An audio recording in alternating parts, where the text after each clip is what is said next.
argument, we kept it to words, and we didn't go beyond words, no? But Mr. President, will we allow it to go any further? Mr. President, let's go to the root cause. The root cause is ginagamit kasi yung committee not for a factual finding of extrajudicial killings, but to go after the President and to, in effect, wittingly or unwittingly, nasisiraan yung buong bansa. Next slide, please. May I respectfully assert that Senator De Lima, in her desire to destroy the President, is destroying the integrity and reputation of the Senate, and worse, damaging the image of the country and the people worldwide. Sir President, tignan niyo po yung internet. Nung araw po, it's up to the lawyers to cross-examine.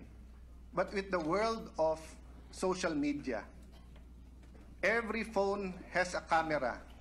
You can rewind, you can fast forward, you can copy, you can even read lips. Nakapatay ang mic, natetape pa rin ng powerful mic ng mga may camera o kaya nababasa yung lips.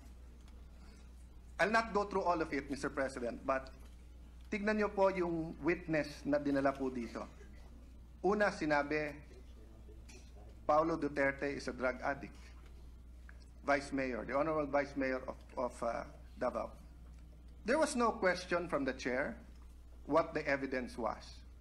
But when I cross-examined him, Mr. President, lumabas hearsay. Narinig pa lang niya. Wala pala siyang ebidensya at all. Di niya nakita, di niya narinig, hindi niya nakita yung shabu. Nung una, ang sabi niya, bodyguard siya, hinahatid siya, malapit siya. Nung sinabi kong, ba't hindi mo na-obserban? Eh sir, hindi naman ako dikit sa kanya. Then when I was saying, so it's only because of your perception. Mukha lang pala, parang lang pala, or in Bisaya, murag. No? Murag lang pala. Ano sabi niya? Hindi sir, alam na alam sa Davao, rinig na rinig. Okay. Sinabi naman po na siya ay smuggler sa port at may hawak ng sasa port sa Davao.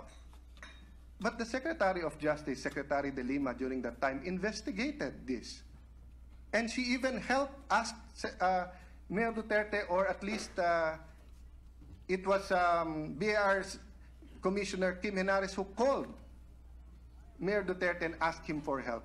If they had evidence against Paulo Duterte, why didn't they file cases? Why did they allow Mayor Duterte to testify in this August hall? But pinabayaan mag-testify as if totoo.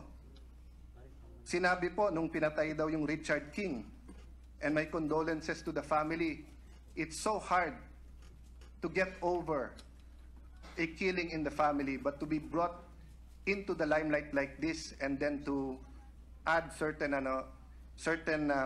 circumstances that gives pain to the family. Let me, in behalf of the Senate, with the permission of my colleagues, apologize to their family. Una, sinabi sa McDonald daw pinatay.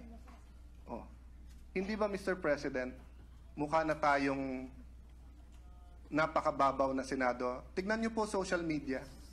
Punong-puno